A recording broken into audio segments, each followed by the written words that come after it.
Hi hello praise the lord. Welcome to walk with Ebenezer ministries. ജീവിതത്തിൽ നന്മകൾ ആഗ്രഹിക്കാത്ത ആരെങ്കിലും ഉണ്ടോ?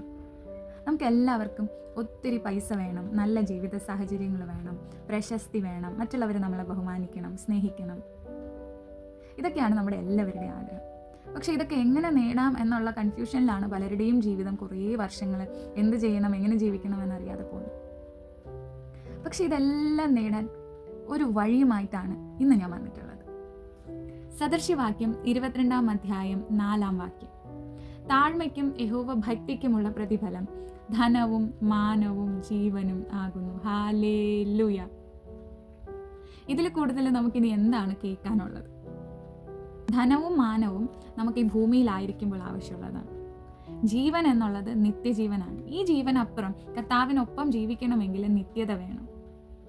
അപ്പോൾ ഭൂമിയിലെ അനുഗ്രഹങ്ങളായിട്ടുള്ള ധനവും മാനവും പ്രാപിപ്പാനും നിത്യതയിലെ കർത്താവിൻ്റെ മുഖം കാണാൻ ആഗ്രഹിക്കുകയും ചെയ്യുന്നവർ ചെയ്യാനുള്ളത് ഇത്ര മാത്രം: യഹോവ ഭക്തിയുള്ളവരായി താഴ്മയുള്ളവരായിരിക്കുക. ഹല്ലേലൂയ. യഹോവ ഭക്തിക്കും താഴ്മയ്ക്കുമുള്ള പ്രതിഫലം ധനവും മാനവും ജീവനും ആകുന്നു. ഹല്ലേലൂയ. ഇതിനേക്കാൾ വലിയൊരു പ്രോമിസ് എന്താ ഉള്ളത്?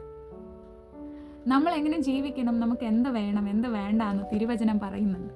പക്ഷെ പലപ്പോഴും നമ്മൾ തിരുവചനം അന്വേഷിക്കാതെ മറ്റുള്ളത് അന്വേഷിക്കാൻ പോകുന്നത് കൊണ്ടാണ് കുഴപ്പം. കർത്താവിൻ്റെ വചനത്തിലേക്ക് നമുക്ക് തിരിയാം. ദൈവം നമ്മെ ഏവരെയും സമർത്ഥ അനുഗ്രഹിക്കുമാറാകട്ടെ. God bless you.